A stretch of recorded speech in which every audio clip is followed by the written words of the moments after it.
tardes, bienvenidos a otras charlas con café. En esta ocasión vamos a compartirles una entrevista en exclusiva que tuvimos la oportunidad de hacer a Martín Hernández en esta inauguración de los estudios Gabriel García Márquez, allá en el área de Tlalnepantla, en el Estado de México. Y bueno, para quienes no sepan quién es Martín Hernández, pues es este locutor, también es editor y productor de sonido.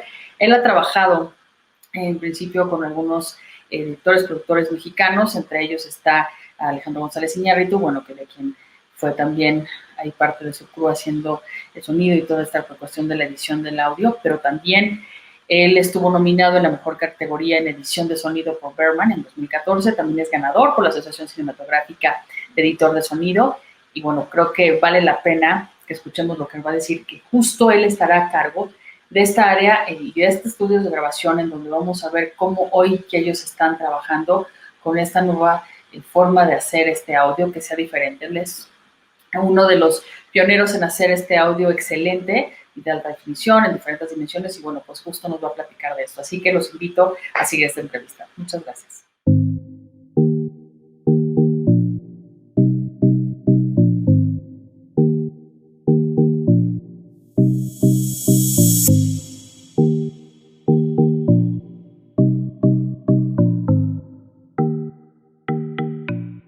El proyecto nace de una invitación que me hizo Epigmenio Ibarra hace 3 años. Me dice, tengo un nivel de producción que quiero mejorar, he mejorado los guiones, he mejorado los actores, hemos mejorado la imagen, la corrección de color, pero el audio no se nos da, no hemos podido mejorar el audio. Y vine, te digo, hace 3 años, vi cómo era el proceso, obviamente no existían estas salas, y como dicen por ahí, había una enorme oportunidad, una enorme área de oportunidad, ¿no? Había que hacer todo otra vez de cero. Y después de un análisis de 3 meses, le di una especie de manual a Epigmenio. Y yo honestamente pensé que me iba a decir, Martín, gracias, pero no estamos en la realidad de continuar ese proyecto, por múltiples razones, ¿no? Primero el tiempo, después el dinero. Y para mi sorpresa me dijo, sí, ¿cuándo puedes empezar?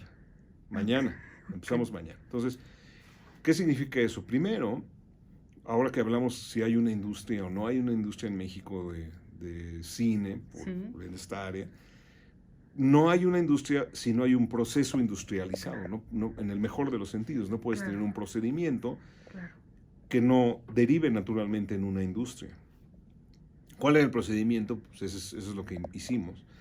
Y para ese procedimiento necesitas personas con talento ejecutándolo. Entonces, encontrar especialistas en las escuelas, en las universidades, gente que conocemos, gente nueva. Entonces se convierte esto en un crisol de generaciones de personas que nos gusta lo que hacemos, que aprendimos esto en gerundio, como comentaba hoy en la mañana, haciendo o estudiando. Y busqué especialistas en las áreas que me competen de sonido, especialistas en diálogos, en efectos, en ambientes, en Foley o incidentales, mixers. Y entonces ya podemos ahora sí tener una curva de aprendizaje de cómo es el proceso, cómo podemos cumplir con un calendario, cómo podemos cumplir con un presupuesto. Y no solo cumplir, evidentemente, sino que además dar un resultado. Exacto. Que necesita tener una calidad mundial, porque tú y yo como público consumidor vemos esto en uno al lado del otro. Entonces mi producto no se tiene que ver menor o no tan bien hecho como otro solo porque se hizo en otro país, ¿me entiendes? Eso, adicional a esto que mencionas de contar con el equipo, la sala, para crear una industria se necesita no solamente la tecnología, sino también las personas. Primero se necesitan las personas. Así es. Y en ese punto, ¿ustedes cómo van a empezar a fomentar e incluso pues a No, es que eso fue lo primero que empezamos. O sea, lo primero que hicimos hace 3 años fue buscar gente, traer gente y formar gente. Entonces, esto que estás viendo acá es el cascarón, pero el fundamento humano era primero, porque si no, esto no iba a funcionar nunca, ¿no? Es como tener un auto que no puedes manejar. Entonces, esto es el último paso de una cadena mucho más importante, que era encontrar a las personas, darles el proceso y el procedimiento, y teníamos 2 años de producción que seguía haciéndose que tuvimos que seguir haciendo con los medios que teníamos a la mano. Se compró equipo nuevo, computadoras nuevas, pero trabajábamos con audífonos, pero íbamos a mezclar a Churubusco porque no teníamos las salas, ¿me entiendes? Íbamos adaptándonos porque no podíamos detener el flujo de trabajo del sonido, ¿no? Ahora, ¿cuál ha sido el resultado? Porque hablas de 3 años, entonces hagamos como una especie así de línea del tiempo, en donde dices, bueno, hoy es Epigmenio, está Miguel, y las personas que se fueron integrando y sumando, y en 3 años pues ya vemos resultados, no vemos. ¿Qué nos falta en materia de audio? No, en realidad los resultados se dan cada vez que haces el trabajo. O sea, cada episodio que hacemos, cada película que hacemos. Ese es el primer resultado. Si no tienes ese resultado, no vuelven a regresar contigo, ¿no? O si el resultado no es el deseado, ¿no? No, yo creo que lo que creo que va a suceder, por como veo que está la demanda, es que nuestro equipo actual es de 27 personas, de 27, digamos, especialistas de distintas áreas, solo de sonido, y lo vamos a tener que cuadruplicar. Para 2024 vamos a tener que ser 4 o 5 veces más grandes si queremos continuar en este tramo, porque ahora tenemos 3 películas, 2 series, en diciembre vienen 2 series más.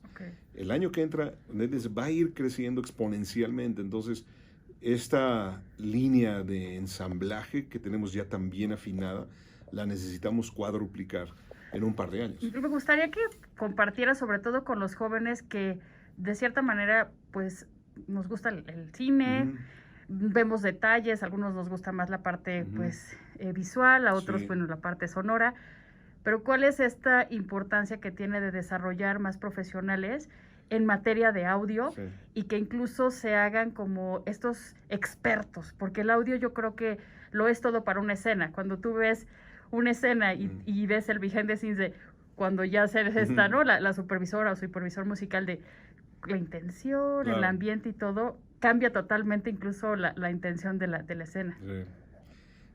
Yo creo que eso ha sido la parte más bonita de estos 3 años, de descubrir.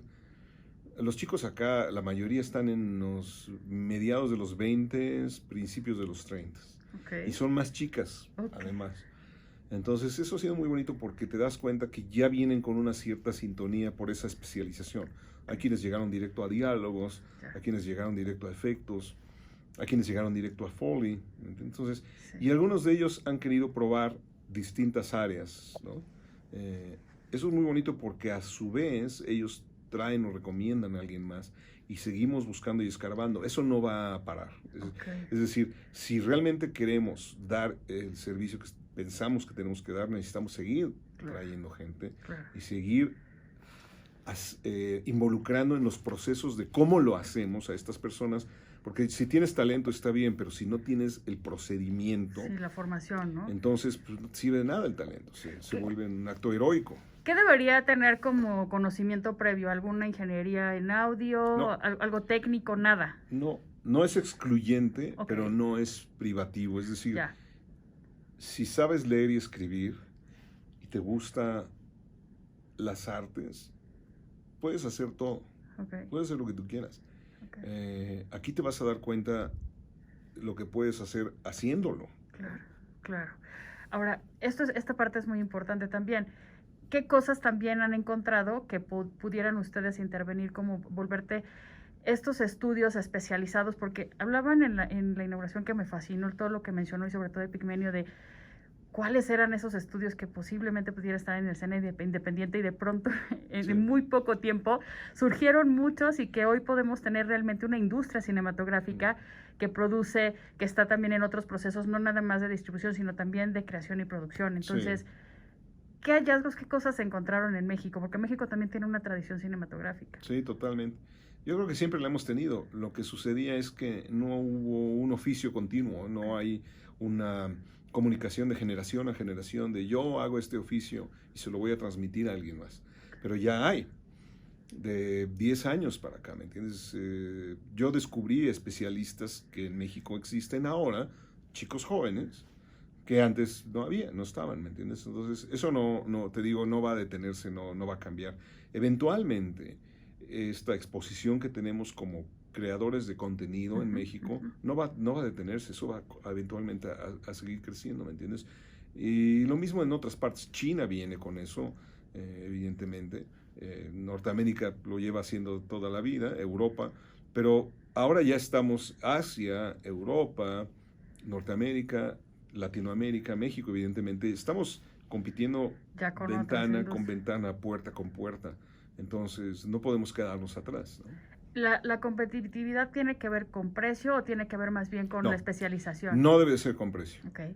No, ese ha sido el cáncer más grande de todas las personas.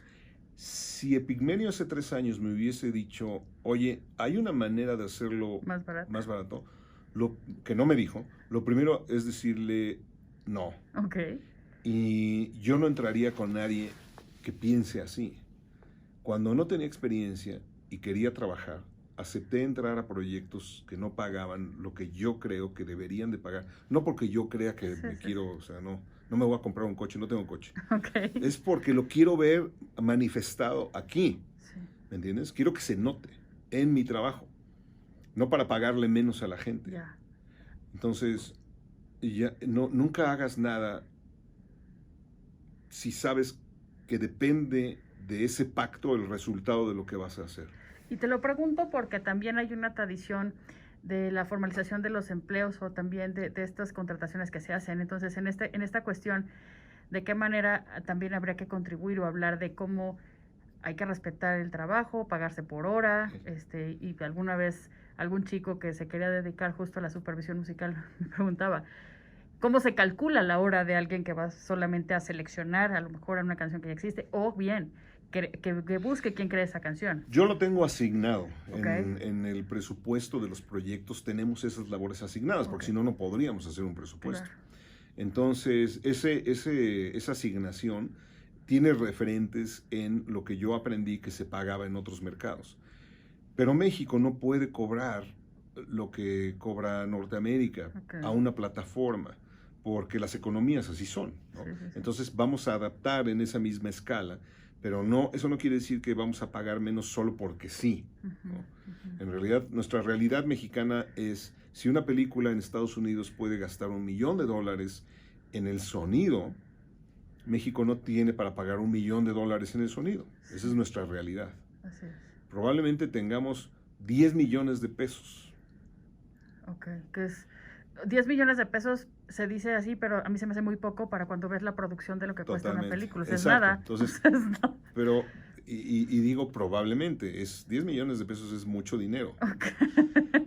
Entonces, nuestras realidades son esas, pero hay un tope, hay una manera donde ya no puedes negociar porque echas a perder tu trabajo. Esto me sucedió con una película independiente norteamericana que quiso trabajar con nosotros. Ajá. Tuve que declinar porque el presupuesto que tenían era tan bajo que íbamos a quedar mal, ¿me entiendes? La expectativa es muy alta. Claro. Y quieren que entregues un trabajo con esa expectativa. Tienes que ser realista. Es como si yo te dijera, vámonos a Acapulco. Voy a usar una cosa muy tonta, ¿no? Vamos a Acapulco, pero solo tengo para la mitad del tanque. No, bueno. Pues nos vamos a quedar a la mitad del camino, vamos a empujar el coche. Ok. Ahora, hemos estado también pasando esta etapa en la que seguimos todavía algunos pues trabajando a distancia, sí, o home office o combinado, sí, híbrido. ¿Esto ha beneficiado desde tu perspectiva a la industria o la enormemente? Okay. La benefició enormemente a nivel mundial. Es decir, muchas producciones en la pandemia, en la parte más difícil de la pandemia, muchas producciones se hicieron en casa. Y eso no va a parar. Yo tengo muchos editores todavía en casa. Y qué bueno, quiero que sigan así. Yo para mezclar sí tengo que venir a la sala, porque pues no me puedo llevar esta sala a mi casa, me encantaría. Pero no tengo ni dónde ponerlo, no quepo. Entonces tengo que venir a mezclarlas, ¿me entiendes? Pero el concepto, la edición, el trabajo conceptual lo puedo hacer en casa. Claro. Esa es la verdad. Me gustaría que nos dijeras qué hace el sonido en las personas.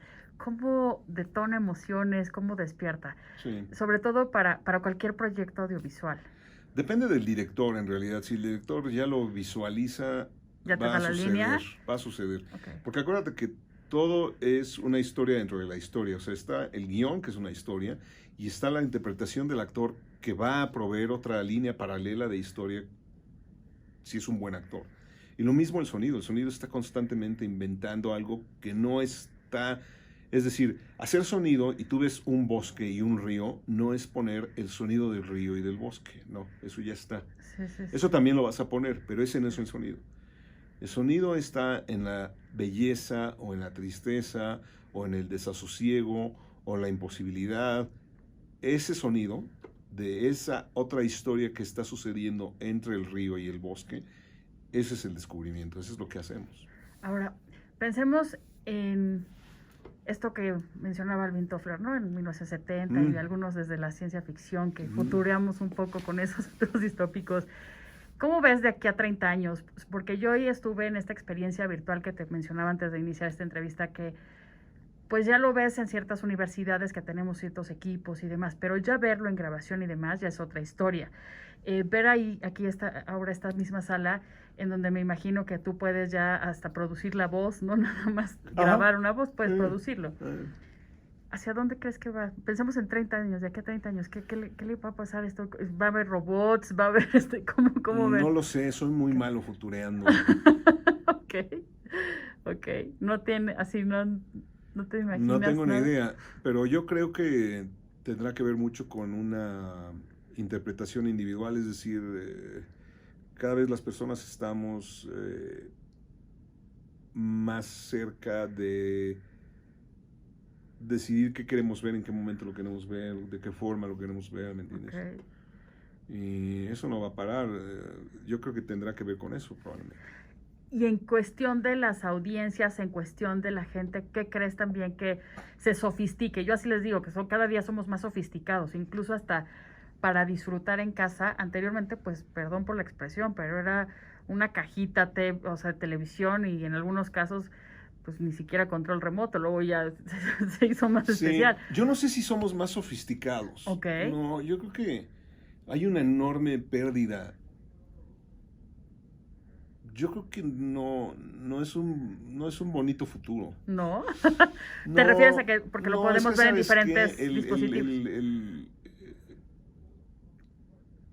La búsqueda del más bajo común denominador nos ha hecho un enorme daño. Entonces, cada vez estamos negando nuestra posibilidad de hablar. Y cuando tú niegas tu posibilidad de hablar, estás negando tu humanidad y tu posibilidad de crecer. Porque parece mentira, pero no es que no tenga ideas, es que no tengo cómo expresarlas. Esa es la realidad. Las personas tenemos ideas, pero si no tienes la herramienta que es el vocabulario, que va a fortalecer la idea para que la puedas comunicar, hemos cedido el paso a el mínimo uso del lenguaje, y eso eventualmente va a hacer que tengamos el mínimo uso de la razón, del entendimiento. Ya eso es un hecho, eso sucede.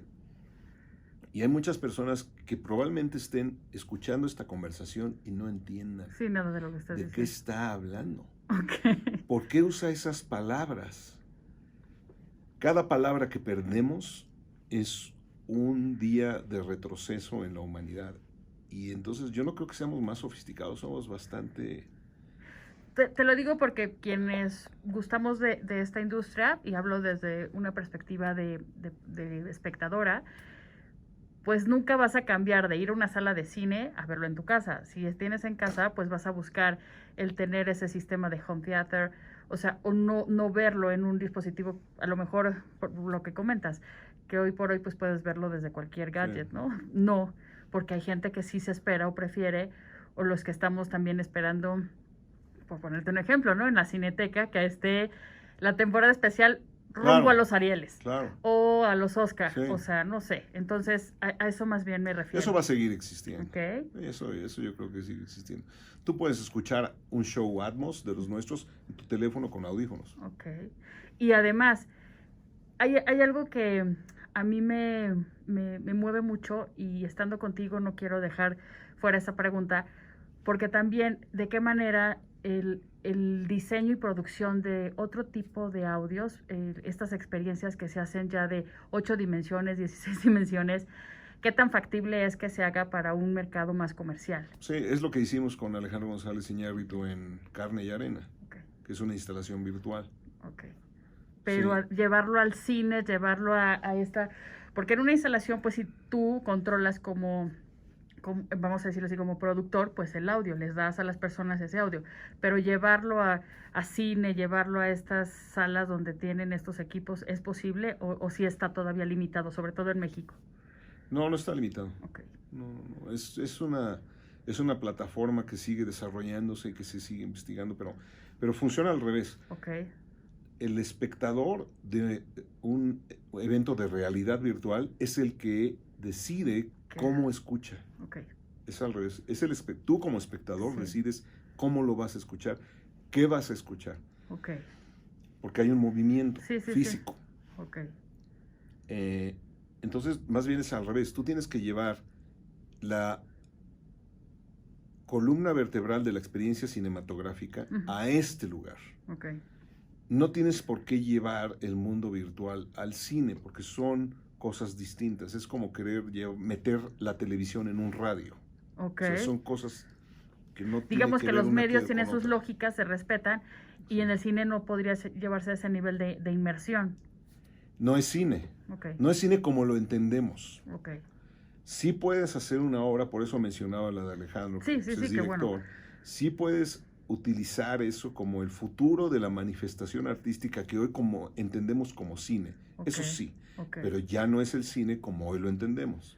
Que le estarías denominando en instalación y experiencia inmersiva. Correcto. Hasta ahí. Martín, para cerrar esta entrevista, ¿qué te gustaría que pasara con este espacio de formación, este espacio también de producción? Fíjate que si queremos mantener este nivel de exigencia con lo que hacemos el trabajo y que crezca la posibilidad para nuestros clientes de hacer más, necesitamos cuadruplicar en el próximo año el número de...